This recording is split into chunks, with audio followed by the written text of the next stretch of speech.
La gouvernance des ressources en eau constitue un enjeu politique, économique et social majeur que les gouvernements et les institutions internationales identifient comme priorité sur l'agenda politique du XXIe siècle.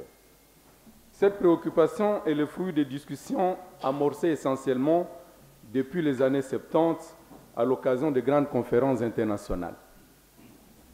D'ailleurs, le second rapport mondial des Nations Unies sur la mise en valeur des ressources en eau, rendu public à l'occasion du Forum mondial de l'eau de Mexico, nous sommes en 2006, insiste une fois de plus encore sur ce point pour mettre en avant la nécessité d'un travail en collaboration entre les gouvernements, les firmes privées et la société civile.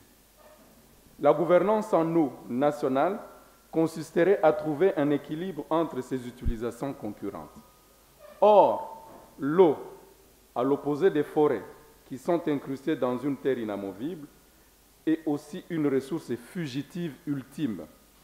Les pays peuvent légiférer sur l'eau en tant que ressource nationale, mais la ressource en elle-même fait fi des frontières politiques qu'elle franchit sans passeport sous la forme de cours d'eau, de lacs et d'aquifères. Les eaux transfrontières accroissent l'interdépendance hydraulique au-delà des frontières nationales, associant les usagers de l'eau de pays voisins au sein d'un système partagé.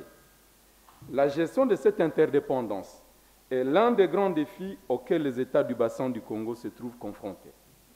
Le chef de l'État et président en exercice de l'Union africaine, son Excellence M. Félix Antoine Tshisekedi, est bien conscient de ces enjeux. C'est ainsi que, parmi les missions assignées au panel chargé de l'accompagner durant sa présidence à la tête de l'Union africaine, se trouve l'obtention des directives de gestion des ressources naturelles du bassin du Congo. L'atelier organisé ce jour participe à cette noble mission.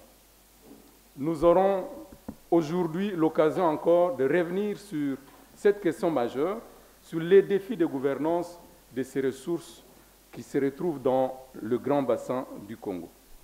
Permettez-moi de vous informer que notre activité se passera en 2 temps.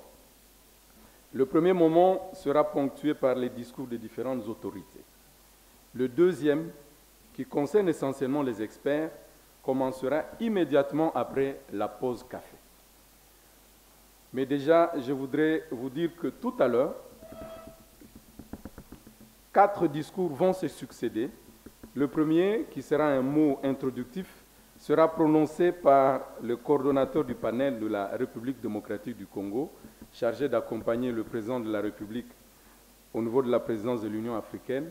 Ça sera prononcé par son Excellence professeur Alphonse Tumbaloaba Loumou. Ensuite, viendra le mot, si elle est là, la représentante de l'Union africaine, Madame Michèle Ndiaye. En troisième lieu, nous aurons à écouter son Excellence, Monsieur le ministre de la Recherche scientifique, Monsieur José Mpanda. Ce premier moment sera clôturé par le mot « Un état des lieux de la gestion des ressources en eau du bassin du Congo » qui sera fait par le professeur Raphaël Chimanga Mwamba, qui est lui-même directeur du Centre de recherche sur les ressources en eau du bassin du Congo. Voilà, sans plus tarder, je vais demander à son Excellence, M. Alphonse Tumbaloaba, de prendre la parole. Merci bien.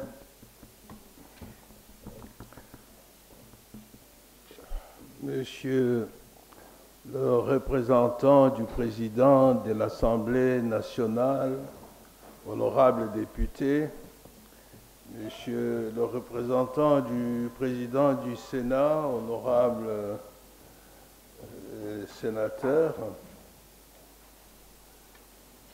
monsieur son Excellence le ministre de la Recherche scientifique José Panda, monsieur le représentant de la vice-première ministre chargée de l'environnement, les représentants de tous les membres du gouvernement, Excellences, Mesdames et Messieurs les ambassadeurs et les représentants des organisations internationales, messieurs les DG, PDG, notamment celui de la RTNC, comme ça, en les saluant particulièrement, je suis sûr que toute la journée, cette activité ne fera que passer en boucle à la RTNC.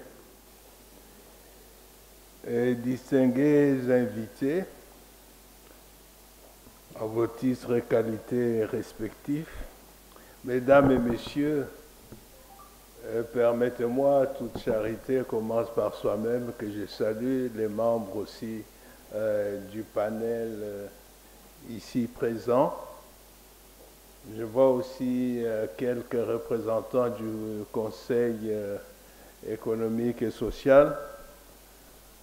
Chers collègues de la recherche scientifique et de l'enseignement académique, ici représentés notamment par la présence du professeur Jean-Marie Kayembe, le recteur de l'Université de Kinshasa, qui est ici présent, et que vous connaissez bien parce qu'il était très engagé dans la lutte contre le ou la Covid-19. Professeur Ndayouel, là, les académiciens n'ont pas pu trancher la chose. Je ne sais pas pourquoi, ça reste là. Mesdames et messieurs, je voudrais avant toute chose saluer la clairvoyance du président de la République qui a suggéré l'idée de l'organisation des travaux de ces jours. Nous saluons aussi l'apport de tous les membres du panel qui ont soutenu ce projet et y ont apporté leur contribution. Toutes les mains invisibles et aussi l'acharnement de quelques scientifiques férus de ce domaine qui ont tenu à ce qu'on aboutisse à l'organisation de cette journée qui nous offre de réfléchir sur les opportunités, les contraintes, les défis qui attendent de la RDC pour une gestion saine et une utilisation durable des eaux du bassin du Congo. Je voudrais dire que vous avez réussi au moins à me faire revenir au bassin du Congo parce que ces derniers temps, je ne me réveillais que dans le Nil et je ne dormais que dans le Nil. Mais c'est l'occasion que vous m'accordez aujourd'hui, depuis longtemps, de me retremper dans le bassin du Congo avant peut-être de repartir pour le Nil. Mais je crois peut-être qu'il y a interconnexion quelque part. La pertinence des réflexions de ce jour sont à placer d'abord dans le cadre de la fonction naturelle que joue le bassin du Congo. Fonction naturelle, rôle important déjà signalé par le grand égyptologue tchèque Anta Diop, qui a vu toutes les potentialités de ce bassin du Congo, entendu dans sa double dimension hydrographique et forestière. Dans le maintien des équilibres climatiques de la planète, mais aussi qui a une bonne place dans la vision stratégique du président de la République en ce qui concerne notre nouvelle politique du développement de la RDC, mais aussi par la mise en valeur et la mise à profit de son potentiel hydrographique et forestier, ainsi que la variabilité écosystémique, sa grande biodiversité, Et c'est qu'on le veuille ou non, l'Afrique attend aussi du bassin du Congo.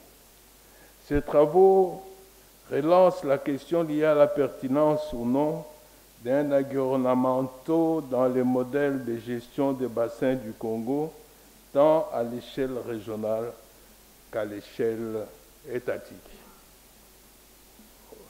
On ne peut pas continuer à gérer le Congo comme nos ancêtres les géraient, c'est-à-dire en voyant passer les eaux, en faisant peut-être un déversoir, en se contentant de quelques poissons. Nous sommes à l'ère où ces bassins du Congo ont un rôle géostratégique, non seulement panafricain, mais aussi mondial à jouer. Et pour cela, il faut que les riverains, en commençant par la RDC même, maîtrisent la gestion du bassin du Congo, de ses eaux et de sa biodiversité. Les présentes assises reposent sur l'espoir que des résolutions et recommandations pourront en ressortir pour servir de base à une stratégie nationale qui pourra nourrir la stratégie panafricaine des ressources en eau. Mesdames et messieurs, à ce jour, la République démocratique du Congo n'a pas réussi à profiter de son potentiel hydraulique. J'ai toujours dit que s'il y a des gaspillages, il faut compter aussi des gaspillages en termes de ressources hydrauliques dont nous ne tirons pas suffisamment profit. Donc je disais que le Congo, la RDC n'a pas réussi à profiter de son potentiel hydraulique et la protection de ses patrimoines. Ce n'est pas encore au niveau où on pouvait s'y attendre. Et pourtant, de plus en plus, nous avons des spécialistes dans ce domaine que j'ai commencé aussi à découvrir. Cela est dû notamment à l'inadéquation des outils juridiques de gestion avec les défis et enjeux actuels relatifs à la ressource en eau. Par ailleurs, le réseau hydrographique du Congo devrait participer à l'intégration des territoires des États riverains pour favoriser les échanges et soutenir le développement économique. Surtout maintenant que nous sommes en train de construire la zone africaine de libre-échange, la zone continentale de libre-échange. Mais déjà, nous l'utilisons insuffisamment, ce vaste boulevard bleu, pour nos propres échanges à l'intérieur de la RDC.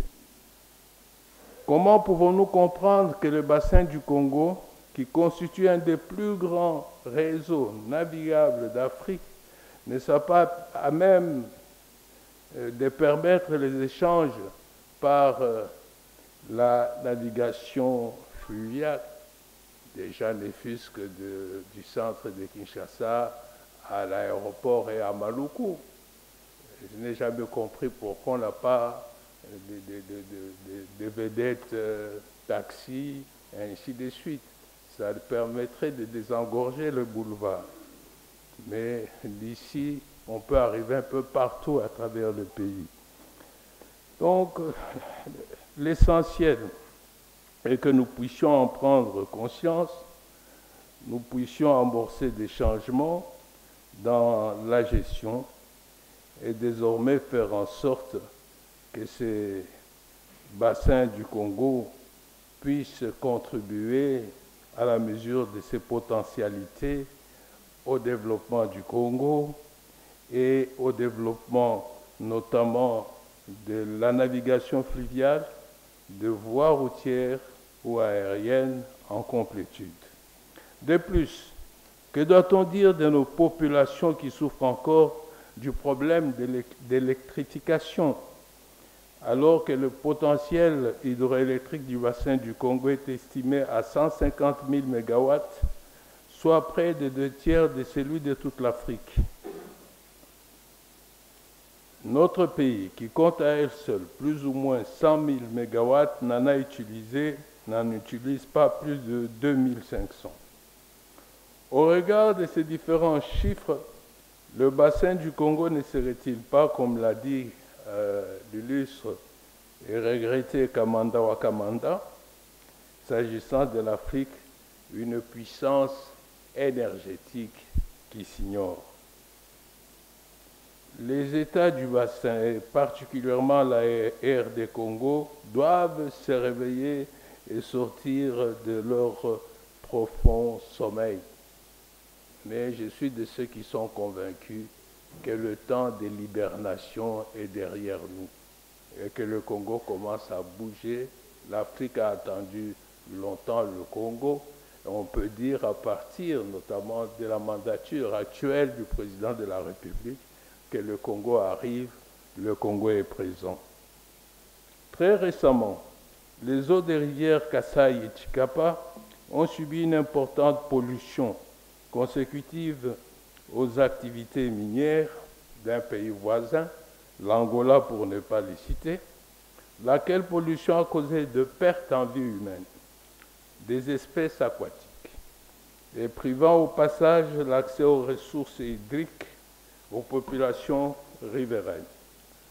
Tous ces problèmes non seulement illustrent l'échec de notre lutte commune pour la protection et la préservation du bassin, mais aussi sont l'arbre qui cache la forêt des faiblesses des outils techniques et juridiques de protection, tant quantitative que qualitative, des eaux du bassin du Congo.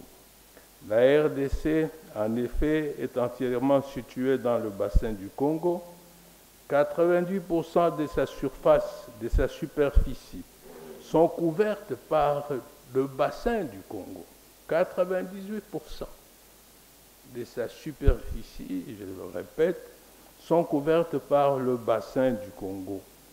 Et son apport hydrologique au bassin du Congo est de l'ordre de 65% environ. En plus, le fleuve Congo, qui est le cours d'eau collecteur des eaux du bassin, est presque entièrement situé en République démocratique du Congo. C'est un grand collecteur, ce fleuve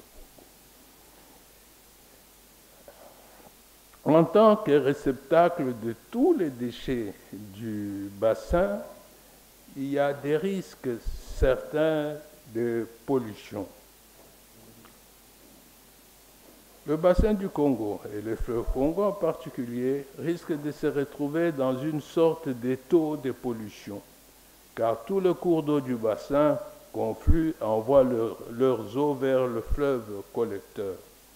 Il est donc légitime pour ces pays de prendre le devant pour la mise en place de cadres de gestion du bassin du Congo, cadres bien réfléchis et efficients.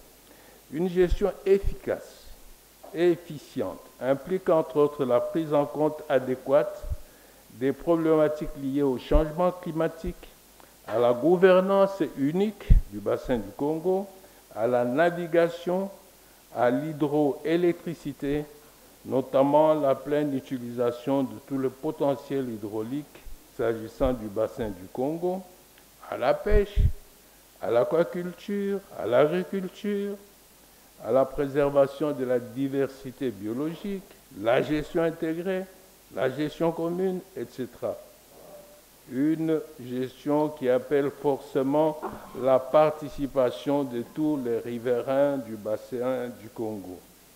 C'est autour de ces problématiques que graviteront les différents exposés qui vont être présentés tout à l'heure lors des débats proprement dits. Distingués invités, mesdames et messieurs, nous devons préconiser des solutions communes et pour répondre aux problèmes communs entre riverains.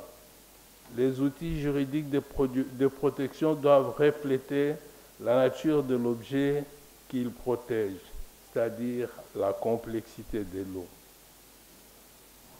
Mesdames et messieurs, c'est sur ces quelques mots que je termine mon exposé et que je souhaite qu'à l'issue de cet atelier de réflexion, nous puissions produire des outils qui puissent servir de cadre pour une stratégie bien réfléchie et une politique de gestion saine et efficace, profitable à nos populations du bassin du Congo. Je vous remercie. Merci beaucoup, monsieur le coordonnateur, de nous avoir déjà plongé et nous voyons déjà les enjeux de ce grand bassin. Et je crois qu'on a aussi besoin de vous voir encore le plus longtemps possible avant d'aller dans l'autre bassin du Nil. Alors je voudrais tout de suite demander aux représentants de Madame la vice-première ministre et ministre de l'Environnement et du Développement durable de venir aussi prendre la parole. Son Excellence, le VPM est empêché et elle m'a chargé de venir prononcer son mot de circonstance. Honorable Excellence, distingués invités en vos titres et qualités, Mesdames, Mesdemoiselles et Messieurs, c'est pour moi un réel plaisir de prendre la parole à cette journée scientifique sur les défis de la gestion des ressources en eau du bassin de Congo. Je remercie les organisateurs, en particulier les membres du panel chargé d'accompagner la mandature de la République démocratique du Congo à la présidence de l'Union africaine, pour avoir associé mon secteur, qui est le ministère de l'Environnement et Développement durable, gestionnaire des ressources en eau en RDC, aux côtés des autres ministères et utilisateurs de l'eau à cet événement de journée scientifique. L'eau est l'une des richesses naturelles les plus précieuses. Elle est à l'origine de plusieurs enjeux, notamment l'enjeu économique, l'enjeu en termes de biodiversité, l'enjeu écosystémique, environnemental et surtout géostratégique. La question de gestion des ressources en eau aujourd'hui doit être considérée comme une priorité pour tous, car ce gisement est fragile, tarissable et limité quant aux multiples sollicitations des divers usagers ou utilisateurs. Sa gestion doit s'inscrire dans une démarche intégrée et durable, alliant les nouvelles technologies, les financements conséquents, le renforcement des capacités du personnel affecté à ce secteur. Surtout qu'il faut savoir que cette ressource est non seulement transfrontalière, mais que sa mégestion occasionne des tensions entre des communautés, voire même entre des peuples. Cette journée scientifique tombe donc à pic pour que les décideurs et les politiques posent des actions non seulement pour prévenir, mais aussi pour y apporter des solutions adéquates dans le domaine de l'eau. La journée scientifique n'étant pas événementielle, elle se veut donc un appel à l'action. La responsabilité nous incombe à toutes et à tous, gouvernements, partenaires techniques et financiers, associations et partenaires privés, ainsi que toutes les couches de la population, de prendre conscience de la valeur des ressources en eau et d'agir pour préserver cette ressource fondamentale, celle qui est le moteur de toute satisfaction sur notre planète. Nous devons mettre en exergue l'esprit de solidarité active qui est une valeur fondamentale dans notre culture. C'est de cette façon seulement que nous pourrons ensemble atteindre les objectifs de développement durable qui, de manière spécifique, contribuent à garantir une utilisation et une gestion équitable et durable des ressources pour le développement socio-économique, la coopération régionale et la protection de l'environnement d'une part, et l'accès de tous à l'eau et à l'assainissement et assurer une gestion durable des ressources en eau d'autre part. Je vous remercie pour votre attention soutenue.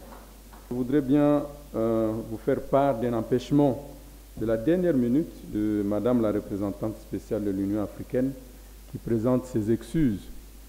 Alors nous allons terminer cette série de discours officiels avec celui de Son Excellence, Monsieur le ministre de la Recherche scientifique. Excellence, s'il vous plaît.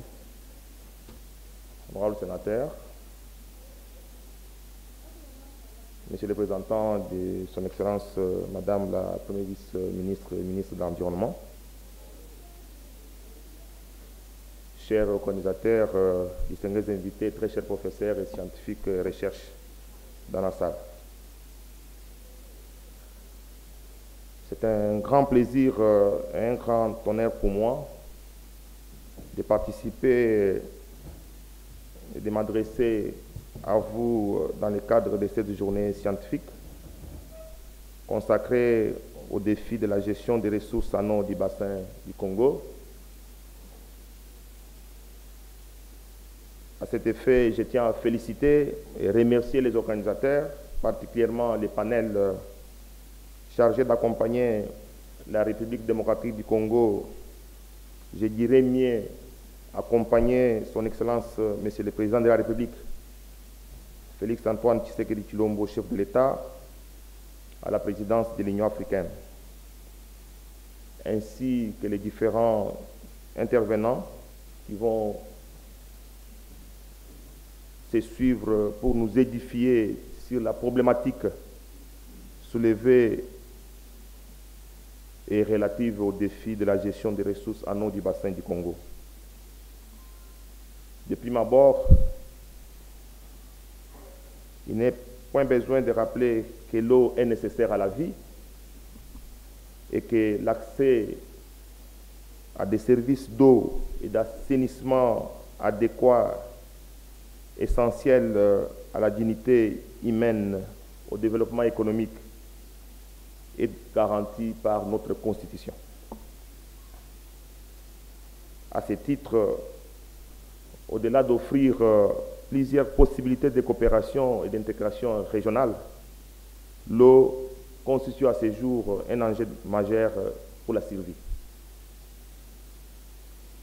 C'est ainsi que dans un nombre croissant de pays et de régions, les ressources en eau donnent lieu à une concurrence de plus en plus vive entre les usages domestiques, industriels, agricoles, énergétiques, auxquels il faut ajouter les besoins de l'environnement, et l'eau est carrément considérée comme une question de vie ou de mort, et donc de sécurité nationale.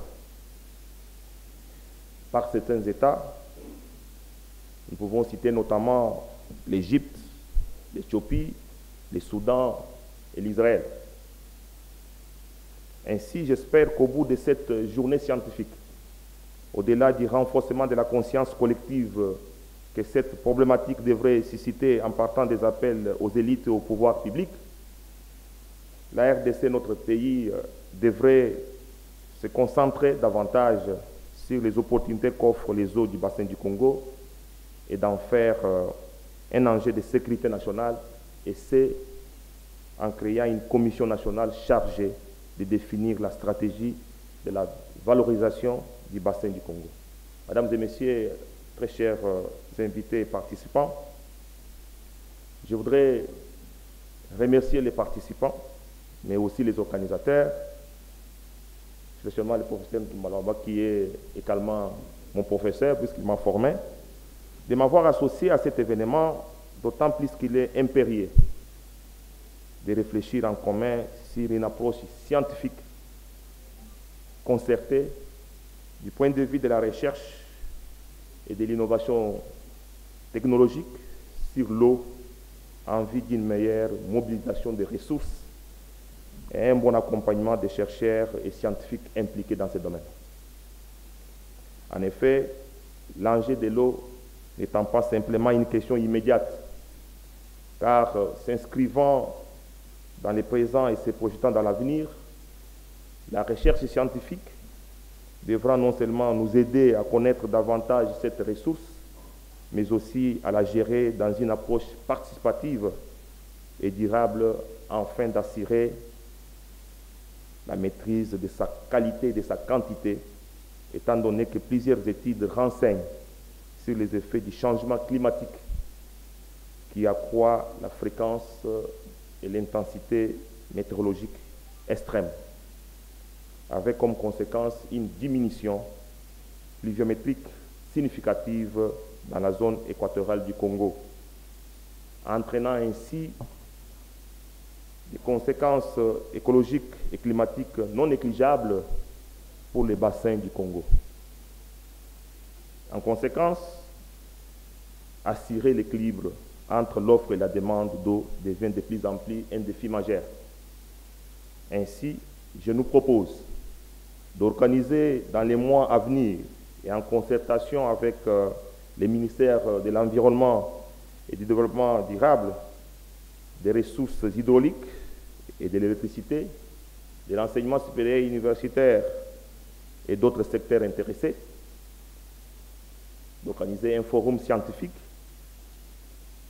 sur l'eau, ce qui sera pour mon ministère l'occasion non seulement de jeter de nouvelles bases collaboratives pour mieux cerner les difficultés et étudier comment rationaliser les financements et valoriser les résultats de la recherche à ces sujets, mais aussi et surtout d'élargir les champs d'analyse par une perspective multisectorielle afin d'asseoir les bases définitives en rapport avec la question d'eau. En conclusion, nous devons saisir toutes les occasions qui se présentent et je souhaite que les échanges de cette journée de réflexion pousseront la RDC, notre pays, à s'accomplir en leadership naturel sur les bassins du Congo. Et c'est pour le bien-être de notre population. Pour ce faire, nous devons renforcer l'importance de l'eau sur le plan politique et continuer la sensibilisation de l'opinion publique afin de réduire les stress hydriques dans nos milieux. Et je vous remercie.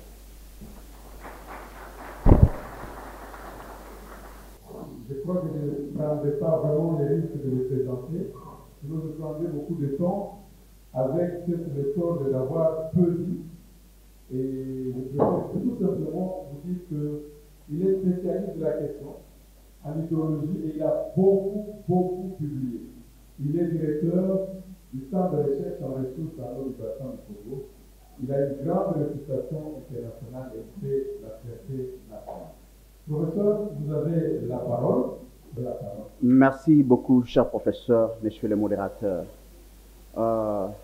Chers participants, chers experts, distingués invités en vos titres et qualités respectifs, chers frères et sœurs, nous sommes en train de traiter une question qui nous préoccupe, une question de vie et d'avenir pour notre nation, la République démocratique du Congo, mais aussi les pays riverains du bassin du Congo.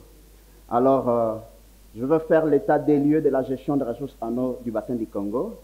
ce qui va nous permettre en fait de pouvoir comprendre, connaître le bassin du Congo et puis comprendre les problèmes auxquels nous sommes en train de faire face dans le bassin du Congo, ce qui va susciter notre conscience afin de pouvoir nous mobiliser et faire adresser ces problèmes ensemble. Alors, ma présentation est axée sur ces quelques points. Donc, je vais parler de la distribution de l'eau douce dans le monde. Je vais parler du bassin du Congo dans le contexte régional et global. Potentiel hydrologique du bassin du Congo et de la République démocratique du Congo. Je vais aussi parler des services des ressources en eau, les opportunités d'investissement qu'offrent ces ressources en eau et le développement de l'industrie de l'eau. Je vais parler de nos besoins actuels et futurs. Et j'aborderai aussi la stratégie d'une gestion durable des ressources en eau du bassin du Congo. Cette stratégie, je vais un peu l'axer sur ce que j'appelle les triangles à 3 E. Et je vais parler aussi de quelques initiatives de notre centre de recherche en ressources en eau du bassin du Congo, CREBAT. Alors, ici, nous avons la distribution de l'eau douce dans le monde. La figure que nous sommes en train de voir, c'est une figure qui nous interpelle. C'est que sur le volume total que contient la surface de la Terre en ressources en eau, nous n'avons qu'environ 3% d'eau douce. Alors, les restes, 97%, constituent l'eau saline. Alors, même de ces 3% ici, nous n'avons qu'environ 0,3% que vous et moi, nous pouvons utiliser. C'est ça. Alors, ceci nous interpelle dans le sens que l'eau douce est une ressource vulnérable, épuisable, elle est vitale, bien entendu, elle est vulnérable, épuisable, doit être conservée. Ça, c'est le premier principe que j'aborde ici. Alors, maintenant, le bassin du Congo dans le contexte régional et global, bien entendu, il est le deuxième plus grand bassin du monde après celui de l'Amazone. Mais en Afrique, nous avons d'autres grands bassins versants, bassins fluviaux. Nous avons, en plus du bassin du Congo, nous avons le bassin du Nil, dont le débit est d'environ 2830 mètres cubes par seconde. Si je prends seulement le bassin du Nil et je prends le bassin du Congo, qui représente environ le module moyen de 41 000 mètres cubes par seconde, vous trouvez un peu cette différence. Et si nous partons dans le bassin du Nil, n'est-ce pas, nous voyons les investissements qu'il y a en termes de ressources en eau, c'est vraiment les jours et la nuit avec le pays du bassin du Congo. Quel est le problème? C'est ce que nous sommes en train de voir, comment est-ce que nous pouvons résoudre ensemble ici. Donc, nous avons autres bassins fluviaux, par exemple le bassin Sénégal, Niger, Zambézie, Orange, avec les débits qu'on ne peut pas comparer au bassin du Congo. Alors, en termes de longueur, des rivières les plus longues du monde, nous voyons que le fleuve Congo occupe la 5e place. Qu'est-ce que cela signifie? Ça signifie que ça donne l'opportunité de navigation. Nous sommes dans une région tropicale humide.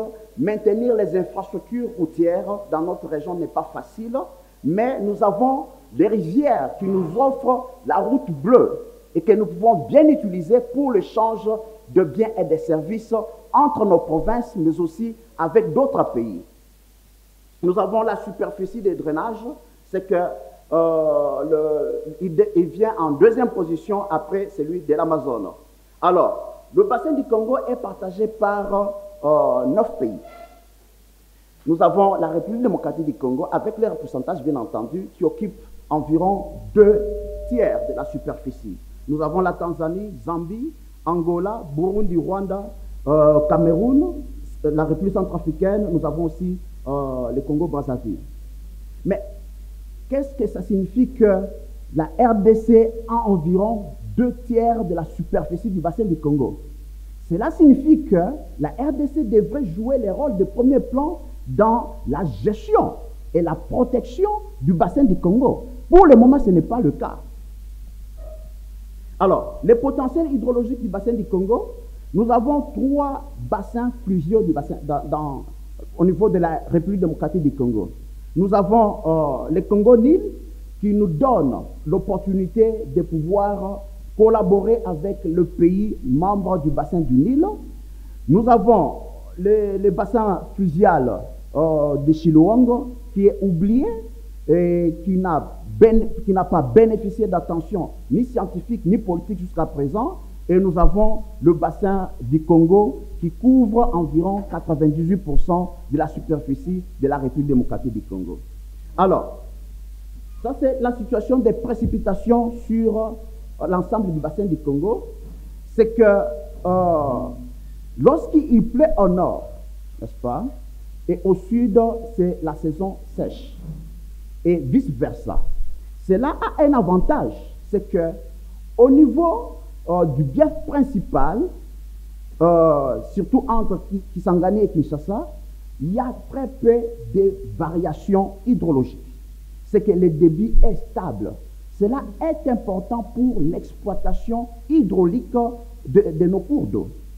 Et nous pouvons bien voir que depuis que nous avons cette série, en 1903, que la station a été installée au niveau de Kinshasa, bien entendu, ici nous sommes au niveau de Kinshasa, il y a le directeur technique de la Régie des voies fluviales qui est ici, qui pourra aussi enrichir avec les discussions, c'est qu'il y a très peu de variations. Ça, c'est très important.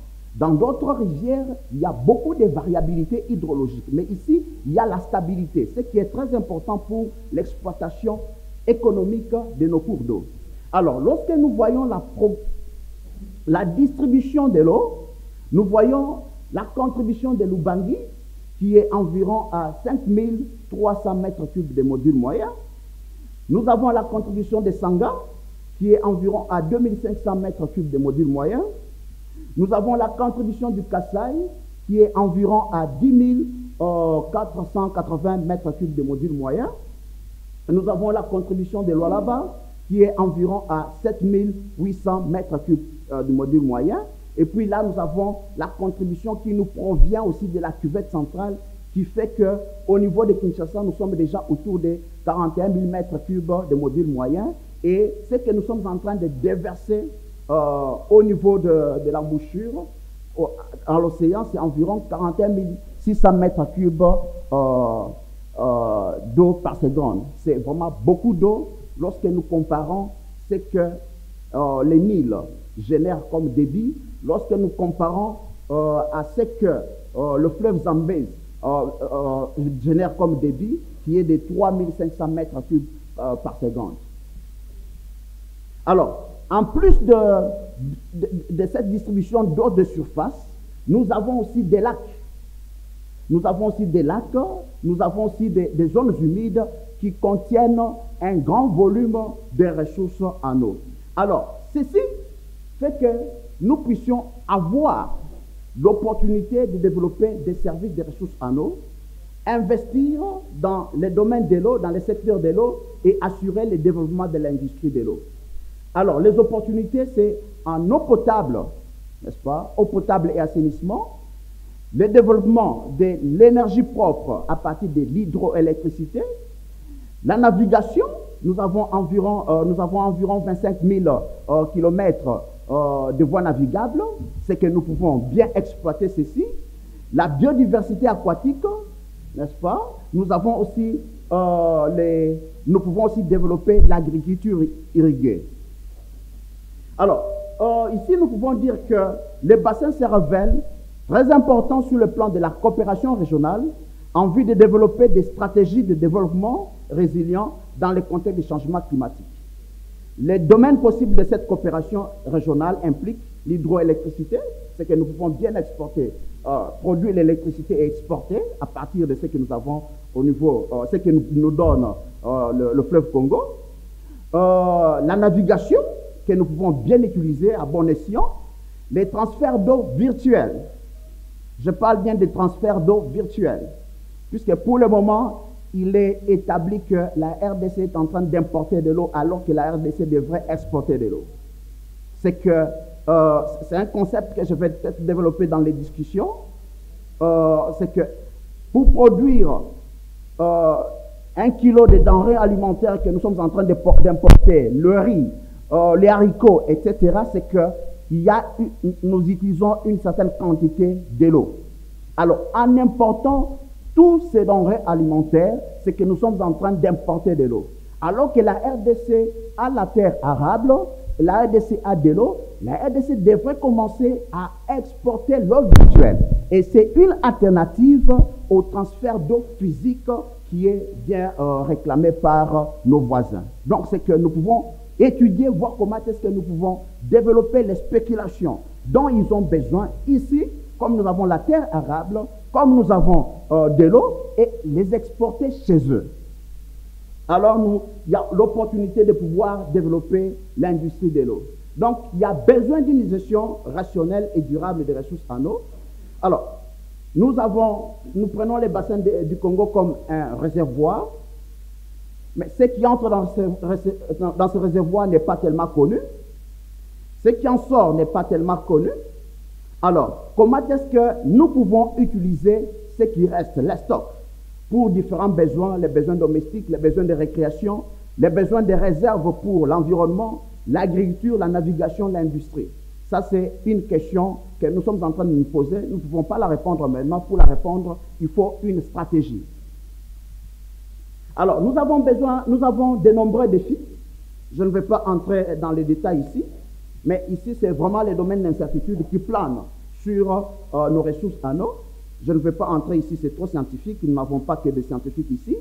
Mais je dis que nous avons le problème de la recherche et nouvelles connaissances. Si vous voyez ce diagramme, c'est que ça représente la production scientifique en termes de problèmes liés à l'eau en Afrique. Nous avons l'Afrique australe, l'Afrique de l'Est, l'Afrique de l'Ouest, l'Afrique du Nord et l'Afrique centrale. Mais regardez la contribution de l'Afrique centrale qui est vraiment occupée par le bassin du Congo. Il y a un problème ici. Et le problème ici, c'est aussi le cadre éducatif de la République démocratique du Congo qui ne fournit pas un programme complet ciblant les besoins de gestion des ressources en eau. On n'en a pas. Il existe seulement des formations, des enseignements à caractère introductif dispensés en 2e cycle qui ne suffisent pas pour conférer aux apprenants des connaissances adéquates leur permettant de faire face avec efficacité aux nombreux problèmes de l'eau que nous avons. Donc, nous disons que la gestion durable des ressources en eau dans le bassin du Congo est un problème critique, mais les ressources techniques et humaines sont insuffisantes pour relever ces défis. Donc, nous devons travailler pour voir comment est-ce que nous devons former des personnes, des experts qui peuvent bien faire face à ces différents problèmes que nous avons au niveau du bassin du Congo. Lorsque, à l'indépendance, nous avions cette situation avec les stations de suivi hydrométriques au sol, mais actuellement, nous n'en avons pas plus de 20 qui sont opérationnels. C'est qu'il y a déclin. Bon, il y a un problème sociologique qui est là, qui a aussi contribué à ce déclin, mais je crois que c'est difficile avec un réseau hydrométrique moins dense comme ça, que nous puissions réellement formuler les stratégies adéquates de gestion des ressources en eau. C'est que nous devons penser à aux approches alternatives. Ici, c'est à l'aéroport, dans notre pays, vous pouvez voir les stations de suivi climatique qui datent de l'époque coloniale, mais qui sont encore utilisées. Nous avons le directeur de Metrosat qui est ici, et il peut nous dire qu'il y a une grande incertitude avec la collecte des données en utilisant ce type d'instruments.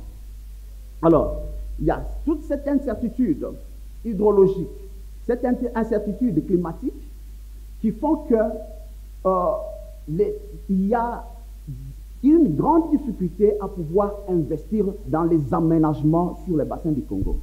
Et ce qui peut nous arriver actuellement là, il y a des gens qui sont en train de se vertuer à pouvoir investir dans les aménagements, faire des constructions hydrauliques sans donner de grandes qualités.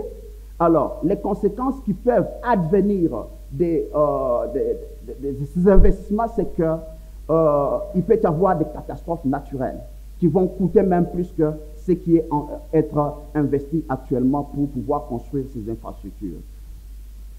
Les régimes hydrologiques, nous n'avons pas que des rivières qui sont stables dans le bassin du Congo. Nous avons aussi des rivières que nous pouvons appeler sur le plan hydrologique malades. Là, nous prenons le cas de, nous avons rivière Lualaba. Nous avons des rivières qui sont au nord du Bangui et nous avons le bassin versant de l'Ubangui qui sont ici, que nous pouvons considérer comme malades. Et les perturber, ça va poser beaucoup de problèmes. Mais nous avons aussi des rivières ou bien des zones hydrologiques qui sont stables. Là, nous pouvons prendre la cuvette centrale, nous pouvons prendre les Kasaï, nous pouvons prendre aussi Sanga. Ce sont des zones hydrologiques qui sont stables, qui peuvent être bien exploitées pour l'expansion socio-économique. La tendance d'antan, c'était que le bassin du Congo n'est pas vulnérable. Mais toutes les recherches actuelles prouvent que le bassin du Congo est devenu très vulnérable. Et nous sommes en train de noter des cas de sécheresse, comme vous pouvez le voir ici, depuis 1981 jusqu'à 2017. Ça, c'est une publication récente. C'est qu'il y a une sécheresse qui s'est introduite même dans la forêt équatoriale du bassin du Congo. Alors, ceci a aussi des implications sur les modes de vie des populations locales, puisque ces populations ne vivent que de l'agriculture de subsistance et d'autres moyens de subsistance des ressources naturelles du bassin du Congo. Alors, nous avons aussi des cas de catastrophes naturelles, en prenant par exemple le cas des inondations. Lorsque nous prenons cette figure, depuis 1964, nous trouvons qu'il y a des cas d'inondations qui sont en train d'augmenter. Comme nous pouvons le voir, nous sommes limités en 2011. Alors, ceci, c'est le fait du changement climatique. Certainement, ça doit être aussi le fait du changement climatique, mais aussi notre amélioration dans la collecte de données. Alors, nous devons faire face à une telle situation de catastrophe naturelle et surtout les inondations. Nous avons une forêt qui joue un rôle très important dans la circulation atmosphérique et dans le maintien de la biodiversité au niveau du bassin du Congo. Aujourd'hui, l'Éthiopie est en train de construire le barrage de Renaissance. Mais c'est que nous devons savoir que l'eau utilisée là-bas, la pluie qui tombe au niveau de l'Éthiopie provient aussi du bassin du Congo. Donc c'est que nous avons l'intérêt à pouvoir conserver la forêt du bassin du Congo pour ne pas aussi perturber les cycles hydrologiques régionaux. Et nous disons que si la masse critique des forêts du bassin du Congo est atteinte, de la déforestation des forêts du bassin du Congo est atteinte, c'est que nous aurons des grandes perturbations au niveau régional. Mais comme vous pouvez le voir, c'est que cette déforestation a commencé depuis l'époque coloniale, elle continue jusqu'à présent. Si vous partez, vous allez voir sur le fleuve, il y a des radeaux, il y a des bois qu'on est en train de couper qui partent chaque fois, mais d'une façon non structurée, c'est la cause des problèmes. Ici, nous avons les systèmes de cuvette centrale et les inondations, comment ce système est en train de fournir l'eau dans les plaines d'inondation. Je vous donne une petite histoire. Nous sommes en train de faire des mesures sur le fleuve Congo. Nous devions installer une station hydrométrique au niveau d'Irebu. Alors, nous arrivons là-bas. Notre pensée initiale, c'était que l'eau devrait quitter le lac Tumba pour entrer vers le fleuve. Et c'est ce que nous avons connu depuis tout le temps. Mais nous arrivons au niveau d'Irebu pour pouvoir installer la station, nous trouvons que c'est plutôt l'eau du fleuve qui entre vers le lac Tumba. Alors, nous disons, nous ne pouvons plus installer la station ici, nous devons continuer. Alors, nous avons pris notre canot, nous avons prolongé le chenal qui est là pour aller vers le lac Tumba. Et jusqu'au niveau du delta de lac Tumba, nous avons trouvé que l'eau est en train de fournir le lac Tumba. L'eau qui est fournie dans le lac Tumba provient du fleuve Congo. Alors, nous nous sommes renseignés auprès des paysans, des personnes locales qui sont là-bas. Comment ça se passe? Ils nous disent qu'en cette période, c'est le fleuve Congo qui est en train de déverser l'eau dans le lac Tumba, jusqu'à ce que le lac Tumba va devenir plein et qu'en ce moment-là, le lac Tumba va commencer à pousser l'eau vers le fleuve Congo. Et cette dynamique-là n'est pas connue. Donc, il y a beaucoup de dynamiques comme ça, hydrologiques, qui ne sont pas connues. Et dans ce contexte, il est difficile de pouvoir prendre une décision de dire, par exemple, nous allons investir, nous allons transférer, nous allons faire ceci sans étude préalable. Nous avons la situation des constructions non contrôlées avec les érosions qui posent des problèmes aux infrastructures hydrauliques dans les cours d'eau. Nous sommes en train de perdre nos rivières. La rivière, j'ai toujours dit, la rivière a une vie. La rivière naît, grandit et meurt. Ici, nous sommes en train d'assister à la disparition de nos rivières. Nous avons des problèmes de gestion des ressources en eau transfrontalière. Le cas du transfert d'eau du lac Tchad, on en a tellement parlé que je ne vais pas revenir en détail ici, peut-être lors des discussions, mais c'est quelque chose qui nécessite des études cohérentes. Jusqu'à présent, les études n'ont pas été menées dans le bassin du Congo. Il n'y a pas que le lac Tchad qui demande de l'eau, mais il y a aussi l'Angola qui demande, il y a aussi l'Afrique australe, il y a aussi les gens du bassin du Nil qui sollicitent l'eau du bassin du Congo. Alors, le cas par exemple de l'eau du lac Tchad, avec les projets Transafrois, c'est qu'ils sont en train de solliciter 10 milliards de mètres cubes par an. Alors, ceci représente environ 10% du volume d'eau à l'exutoire. À l'exutoire, bien entendu, mais sur la cuvette centrale, ça représenterait environ 20%.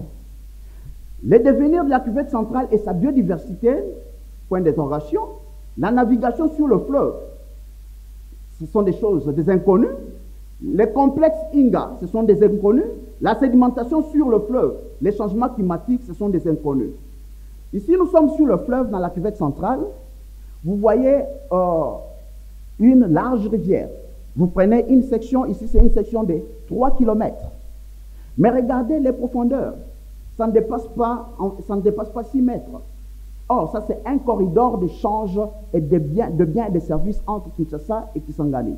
C'est que ceci devient très sensible à toute variation en amont du niveau d'eau. C'est la même chose aussi au niveau d'Isangui. Alors, nous avons des problèmes de migration et conflits dans le bassin du Congo. Il y a une étude, il y a le professeur Bissa qui est ici, et le professeur Lututa, là, je ne sais pas s'il est venu, et il y a une étude que nous sommes en train de mener sur le nexus climat, eau, migration et conflits dans le bassin du Congo. Il y a les populations du Nord qui viennent ici comme des réfugiés climatiques, mais leur venue au niveau du bassin du Congo n'est pas sans conséquence.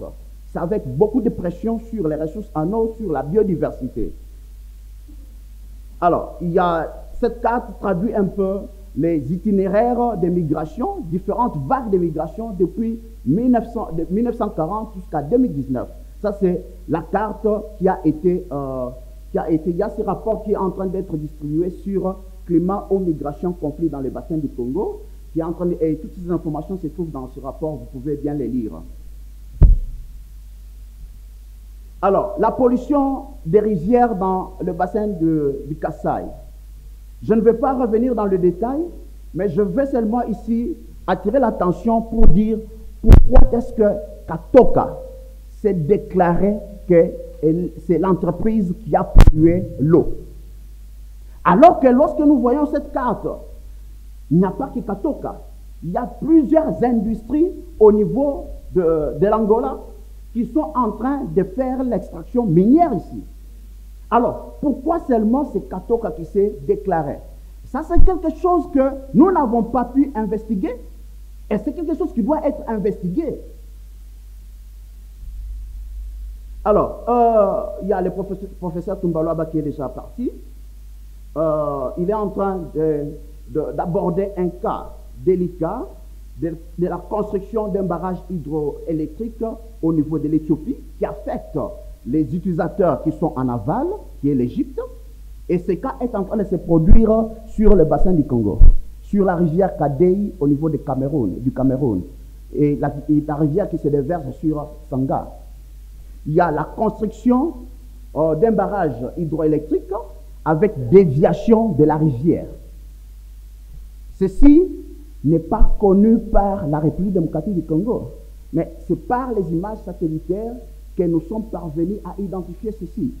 Quel est l'organe dans ce pays, dans le bassin du Congo, qui peut bien aborder cette question?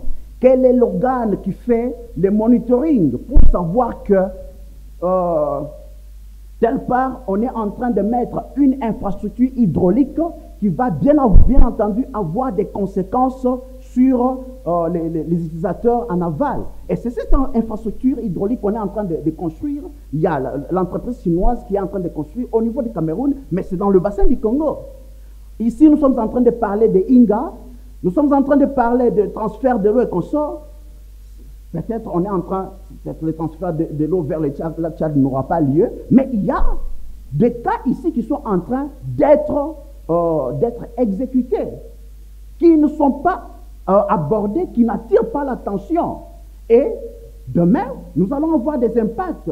Mais réparer, ça sera difficile. On ne va pas construire, on ne va pas détruire une telle infrastructure. C'est ça le problème. Qui fait le suivi de ceci? Alors, il n'y a pas que, à ce niveau-là, dans le bassin versant de Kadei, il n'y a pas que la construction, la déviation de la rivière pour la construction des barrages hydroélectriques, mais on est aussi en train d'exploiter dès lors, on dévie les rivières. Qui gère tout ça? Ce sont des questions que nous sommes en train de nous poser en tant que scientifiques, et nous voulons que, c'est pourquoi il y a des politiques ici, il y a des décideurs ici, nous voulons que nous soyons entendus quand même. Lorsque nous parlons de la pollution, nous voulons que nous soyons entendus, que les scientifiques soient associés, puisque les scientifiques passent leur temps à réfléchir, à faire des recherches. Ça, nous l'avons découvert par les recherches.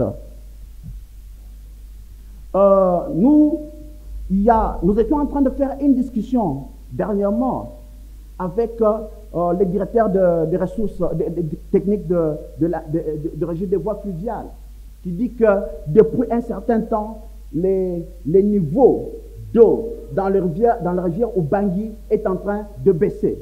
La baisse est continue. J'accepte, bien entendu, mais ma question est ceci.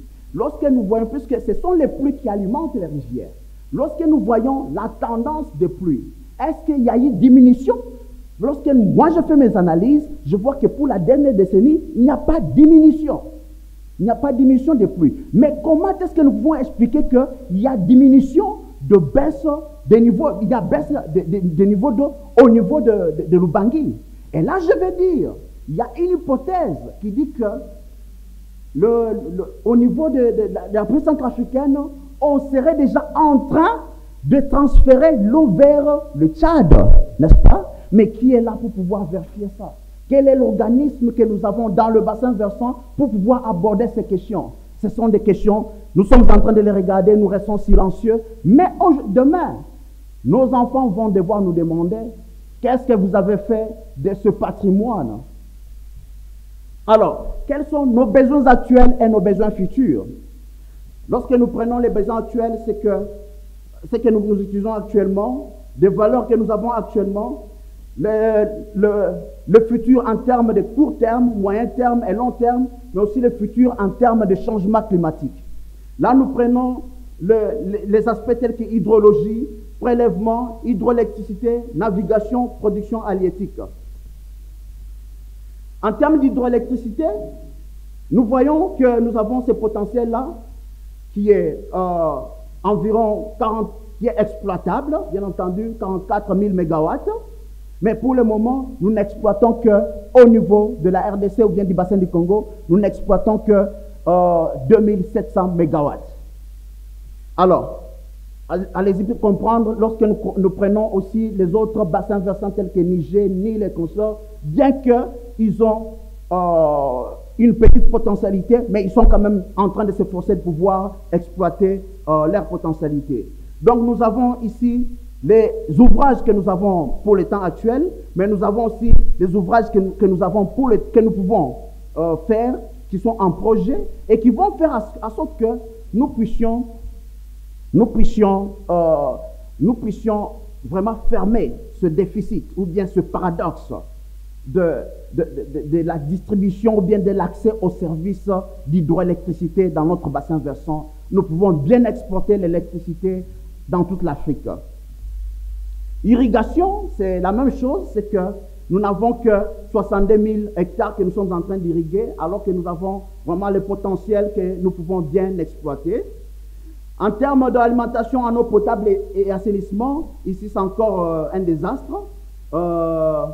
Les chiffres ne sont pas, nous avons la régie des eaux qui est ici, les chiffres ne sont pas vraiment courtois pour eux, et pour nous tous bien entendu, pour tous les décideurs qui sont ici. Et vous pouvez voir la situation. Alors, d'ici 2040, la population va devoir doubler. Pour le moment, nous faisons nos prélèvements pour l'ensemble du bassin ne sont estimés qu'à 2,8 milliards de mètres cubes par an, environ 90 mètres cubes par seconde, alors que nous avons 41 000 mètres cubes que nous sommes en train de déverser dans l'océan. Navigation, nous avons plusieurs catégories. Nous pouvons encore exploiter d'autres catégories de navigation. Alors, mais vraiment, notre fleuve là, c'est vraiment un couloir de la mort. Vous y allez, et vraiment, désolé pour les cas d'accident que nous venons de connaître il y a quelques jours, mais vous y allez, les embarcations sont des embarcations de fortune, des choses qu'on ne peut pas tolérer. Mais quel est le problème, n'est-ce pas? Il y a le suivi des niveaux d'eau, manque de systèmes d'alerte, infrastructures de transport déficientes, surcharge, taxes illégales, personnel non qualifié. Ce sont là les problèmes qu'il faut aborder. Alors, nous pouvons aussi améliorer l'infrastructure de navigation. Production halieutique, nous avons des réservoirs. Nous avons des réservoirs naturels tels que lac Tanganyika, cuvette centrale, différents lacs que nous avons. Nous pouvons bien faire l'aquaculture, nous pouvons bien produire et puis exporter. Alors, je vais résumer les défis. Quelques défis majeurs que nous avons, c'est que nous avons des impacts d'activités anthropiques et pression sur les ressources en eau. Nous avons la déforestation à grande échelle, activités minières, dislocation des rivières, pollution, urbanisation non contrôlée, sédimentation, perte d'habitat aquatique. Nous avons des méthodes de mesure et estimation des paramètres hydroclimatiques. Là, nous avons les réseaux d'observation qui est vraiment déficitaire, manque de recherche expérimentale, manque critique d'informations sur la dynamique des ressources en eau et les besoins actuels et futurs, bien entendu, incertitude dans la décision, dans la gestion des ressources en eau, les cadres juridiques. Il y a le professeur Bokona qui va parler sur les cadres juridiques, les cadres institutionnels. C'est vraiment lacunaire, qui traduit le manque de synergie des différents intervenants. Il y a redondance des actions et manque de transparence. Nous parlons de manque d'un système d'appui à la prise de décision et incertitude dans la prise de décision. Il y a incertitude du changement climatique. Et nous disons que si les approches adéquates à la gestion intégrée des ressources en eau et la gouvernance inclusive du bassin du Congo ne sont pas établies, le futur de ces grands bassins fluviaux demeurera largement incertain. Alors, pour cela, nous avons besoin de changer notre système de pensée. Ce que j'appelle system thinking ou bien paradigm shift pour la gestion des ressources en eau de notre bassin versant. Nous devons avoir une approche holistique. Nous devons assurer une bonne qualité pour les usages. Nous devons maximiser le bénéfice. Nous n'avons pas l'eau que pour déverser dans l'océan. Nous avons l'eau pour pouvoir utiliser, nous développer. Nous devons avoir des systèmes d'utilisation efficiente de l'eau, des systèmes adaptatifs, gestion à travers les institutions qui sont adaptées, inclure toutes les parties prenantes, utiliser la technologie innovante et avoir l'accès amélioré aux services de l'eau. Alors, pour cela, nous avons besoin d'établir une stratégie de gestion durable de l'eau. Là, nous devons faire l'adéquation entre conservation et développement socio-économique. Nous avons le premier principe de gestion de l'eau qui est l'eau douce est une ressource vitale, bien entendu, vulnérable et finie, doit être protégée. Mais ce n'est pas seulement la protection. Il y a l'autre principe qui nous dit l'eau douce a une valeur économique dans tous ses usages et devrait être considérée comme un bien économique. Alors nous devons savoir balancer entre les deux. Nous prenons cette figure ici. Nous disons que le fleuve Congo a un module moyen de 41 000 m3. C'est ce module ici, n'est-ce pas? Mais ces modules, tout au long de l'année, ça varie. Il y a des moments, nous avons atteint 80 000 m3 par seconde. Et nous sommes en train de déverser 80 000 m3 par seconde dans l'océan. Est-ce que c'est une perte ou un gain? C'est là que nous devons réfléchir en tant que les intellectuels, en tant que patriotes. C'est là que nous sommes en train de dire que nous sommes en train de gaspiller de l'eau. Quand nous voyons que dans d'autres pays, n'est-ce pas, il y a des personnes qui n'ont même pas 5 000 m3 par seconde, et nous sommes en train de déverser environ 80 000 m3 par seconde. Alors je pense que là, nous devons réfléchir. Il y a des moments aussi, nous sommes en deçà de 30 000, n'est-ce pas? Mais nous devons, si nous parlons des impacts, nous pouvons vraiment apprendre à partir de ceci. Lorsque nous sommes arrivés à 30 000, quels ont été les impacts? Et nous pouvons apprendre à partir de là, développer les mesures de gestion. Et les mesures de gestion, c'est ici. C'est que lorsque nous avons l'abondance, nous devons développer les usages multiples. Nous devons conserver l'eau. Et lorsque nous sommes pendant la période des basses eaux, c'est là nous devons avoir les principes de réserve. Et cela doit être inclus dans la loi. Donc c'est une priorisation d'utilisation de l'eau en fonction des usages. Les usages environnementaux, les usages domestiques, les usages industriels, les usages de navigation. Ça doit être priorisé, ça doit être inséré dans la loi. Pour le moment, notre loi ne retient pas ça. Il n'y a pas cela. Et c'est difficile puisque ça, c'est le principe de base de gestion de l'eau. Et quand il n'y en a pas, on ne peut pas gérer l'eau. C'est ainsi que vous allez dire, non, déversons 80 000 m3, 50 000 m3 dans l'océan, et le monde se moque de nous. Alors, ici je parle du triangle de gestion de l'eau. Monsieur le modérateur, je crois que je suis en train de chuter, merci beaucoup. Triangle de gestion de l'eau, qui est très important. Et c'est le triangle des 3 E. Il y a l'efficience économique, il y a la durabilité environnementale et il y a l'équité sociale. Nous devons balancer les trois, pour pouvoir aboutir à la gestion durable des ressources en eau dans notre bassin versant. Et nous avons ici besoin des instruments de gestion. Nous avons besoin de l'environnement favorable, c'est les politiques de l'eau, législation, réglementation et le rôle des institutions. Pour les aquifères, pour les bassins versants, au niveau du gouvernement provincial, le gouvernement central, et ce sont les institutions qui doivent jouer un rôle clé. Alors, il y a ces problèmes, mais au niveau de notre centre de recherche, nous sommes en train de travailler pour des solutions à ces problèmes, et surtout au niveau des informations. Ici, nous avons fait des investigations hydrologiques, et surtout entre Kisangani et Kinshasa, sur 1700 km, aussi sur Kassai. Et vous avez vu dehors là, il y a des équipements, ce sont des équipements de haute technologie moderne que nous sommes en train d'utiliser. Et il y a cette brochure, échographie du fleuve Congo, qui est en train d'être distribuée. Ça contient des recommandations pertinentes pour la gestion de nos cours d'eau. Et ce sont des équipements ici que nous sommes en train d'utiliser. Nous avons installé plusieurs stations de recherche sur le fleuve Congo, sur la rivière Kassai aussi. Alors, nous avons aussi développé un outil technologique de gestion intégrée des ressources en eau que je vais brièvement vous présenter. C'est ça l'outil que nous avons développé. Alors, l'outil nous aide à pouvoir connaître le bassin, connaître les potentialités qui se trouvent dans chaque unité, ce que je peux appeler cadastre de l'eau. C'est que nous avons subdivisé l'ensemble du bassin du Congo à 1740 sous-unités ou bien unités de gestion. Et chaque unité contient des informations pertinentes pour orienter la décision, la prise de décision de gestion durable des ressources en eau. L'outil a été présenté au niveau gouvernemental, dans différents ministères et même dans différents centres de recherche. Alors, ici, c'est que nous avons le bassin du Congo. Nous pouvons connaître, voir les différents pays qui font partie du bassin du Congo.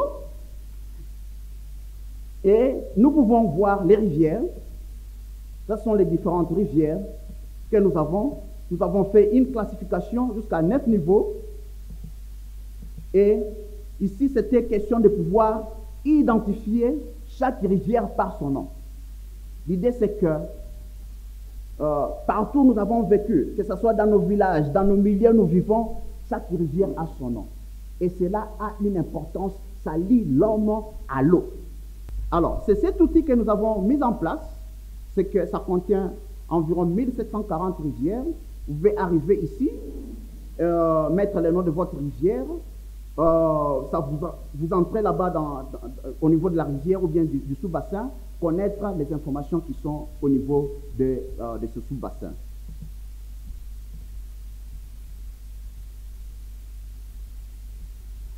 Alors, ici, par exemple, nous disons, il y a les bassins de Arouimi, il y a plusieurs rivières qui sont là-bas, Ouélé, Bazouélé, ça c'est juste une illustration de ce qu'il y a là-bas. Nous avons des caractéristiques de navigation, hydroélectricité, après le nexus climat, migration et conflit, pour lesquels il y a un rapport qui est en train d'être distribué.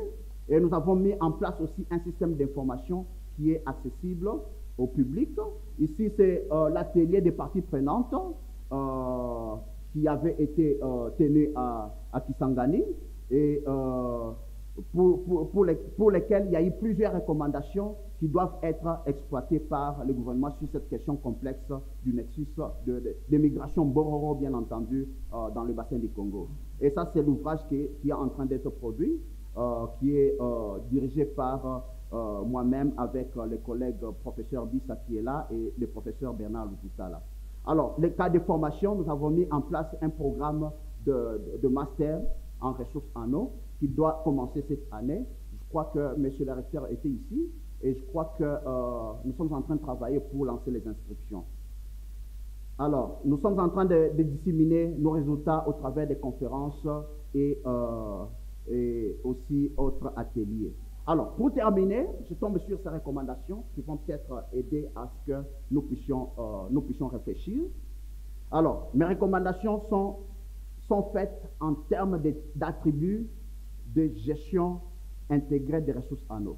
Nous avons la politique, législation et réglementation, finances et investissements, éducation et renforcement des capacités, information, suivi et évaluation, recherche, planification, sensibilisation et communication et résolution des conflits, régulation et normalisation, exploitation et provision des services, protection des biens et des services, instruments économiques.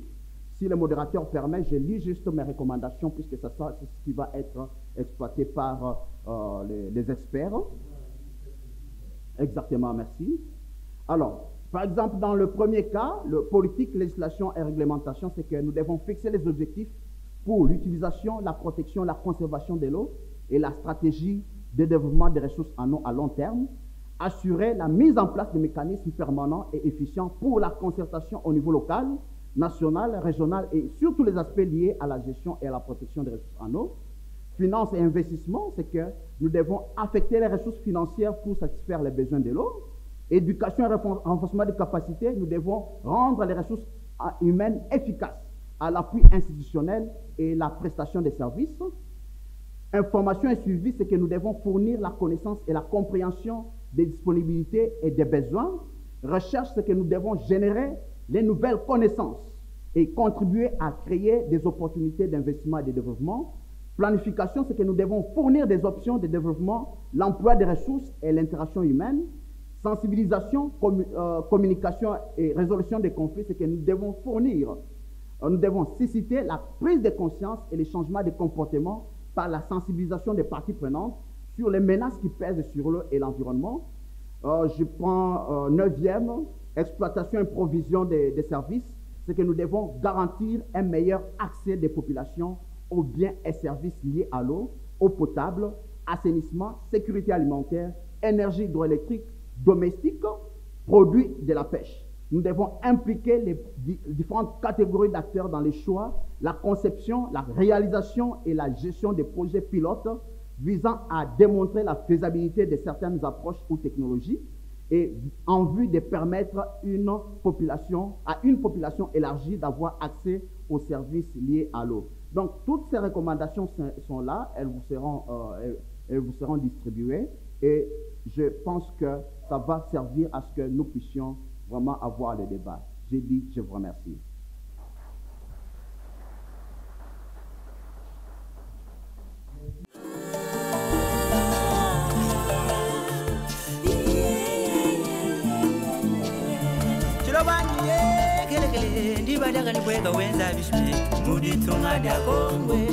Zambi wakatunanga